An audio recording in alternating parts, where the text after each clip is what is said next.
Hovercraft এমন এক ধরনের বিস্ময়কর বাহন যা চালাতে প্রয়োজন হয় না নির্দিষ্ট কোনো রাস্তা অথবা নৌপথের। পানি কিংবা বরফ, কাদামাটি কিংবা বালি, বন্যায় প্লাবিত অঞ্চল থেকে শুরু করে বদ্বীপ সব রকমের পথেই চলতে সক্ষম এটি। শুধু চলতেই নয়, রীতিমতো দৌড়াতে পারে যানগুলো। ঘণ্টায় সর্বোচ্চ ৯০ মাইল গতিতে চলতে সক্ষম এটি। এখন পর্যন্ত সবচেয়ে বেশি গতিতে হোভারক্রাফট চালানোর রেকর্ড হচ্ছে ঘণ্টায় প্রায় ৮৫.৩৮ মাইল। ১৯৯৫ সালে ওয়ার্ল্ড হোভারক্রাফট চ্যাম্পিয়নশিপে এই রেকর্ড গড়েন বব উইন্ডাট। একই বছর মাত্র ২২ মিনিটে ইংলিশ চ্যানেল পাড়ি দেওয়ার রেকর্ডও রয়েছে এটির। বাতাসের সাহায্যে ভেসে চলার কারণে যানগুলো নিয়ে সব রকমের পথেই চলাচলের বিশেষ সুবিধা পাওয়া যায়। পৃথিবীতে যত রকমের যানবাহন আছে সেগুলোর কোনোটা স্থলপথে চলার জন্য তৈরি, কোনোটা পানিপথে, কোনোটা আবার আকাশপথে চলার জন্য। স্থলপথের যান পানিপথে কিংবা পানিপথের যান আকাশপথে চলাচলের উপযোগী নয়। এক্ষেত্রে ব্যতিক্রম হচ্ছে হোভারক্রাফট। আকারে এগুলো বিভিন্ন রকমের হয়ে থাকে। একজন মানুষের চলার উপযোগী ছোট আকারের কিংবা ছোটখাটো রেস্কিউ যান হতে পারে, আবার বিশাল আকৃতির ফেরিও হতে পারে। বিশ্বের সবচাইতে বড় হোভারক্রাফটটির দৈর্ঘ্য প্রায় ৫৭ মিটার।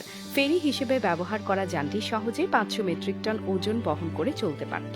একসাথে প্রায় ৫০০ জন যাত্রী ও ৭টি যানবাহন সহ যাতায়াত করতে পারত এটি। সব ধরনের রাস্তায় চলাচলের উপযোগী করে তৈরি করা যানটির ডিজাইনের কিছু অংশ বোটের মতো, কিছু অংশ অ্যারোপ্লেন এবং হেলিকপ্টারের ডিজাইনের মতো। যানটির নিচের দিকে বায়ু ভর্তি একটি কুশন লাগানো থাকে, যার কারণে এটি ওজনে অনেকটা হালকা হয়ে থাকে। আবার বাতাস ভর্তি কুশনের কারণে এটি মাটি বা পানির সাথে লেগে না থেকে খানিকটা ভেসে থাকে, ফলে মাটি বা পানির সাথে এর ঘর্ষণের পরিমাণ অনেক কম হয়ে থাকে।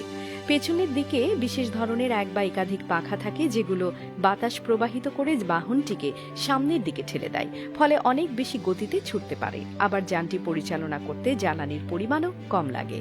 ১৯৫৫ সালে সর্বপ্রথম হোভারক্রাফটের ডিজাইন করেন ব্রিটিশ প্রকৌশলী ক্রিস্টোফার ককেরেল, যা পরবর্তীতে ১৯৫৯ সালে বাস্তবে রূপ লাভ করে।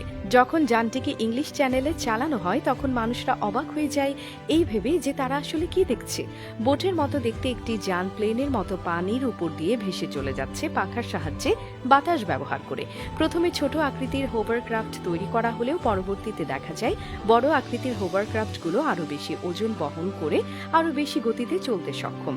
গত শতাব্দীতে বহুল ব্যবহার হওয়া যানটি সবচেয়ে বেশি ব্যবহার করা হয়েছে দুর্গম অঞ্চলগুলোতে উদ্ধার অভিযানের কাজে। যে সকল দুর্গম অঞ্চলে সাধারণ যানবাহন বা নৌযান যেতে পারে না, সেখানে অনায়াসে যাতায়াত সুবিধার কারণে বেশ জনপ্রিয় হয়ে ওঠে এটি। একসময় জ্বালানির মূল্য বৃদ্ধিও আরও কম খরচে চালাতে সক্ষম যানের আবির্ভাব হওয়ায় আকর্ষণ হারায় হোভারক্রাফট। তবে পুরোপুরি হারিয়ে যায়নি এটি। এখনও British royal navy search and rescue অপারেশনে ব্যবহারের উদ্দেশ্যে হোভারক্রাফটের একটি ফ্লিট ব্যবহার করা হয়।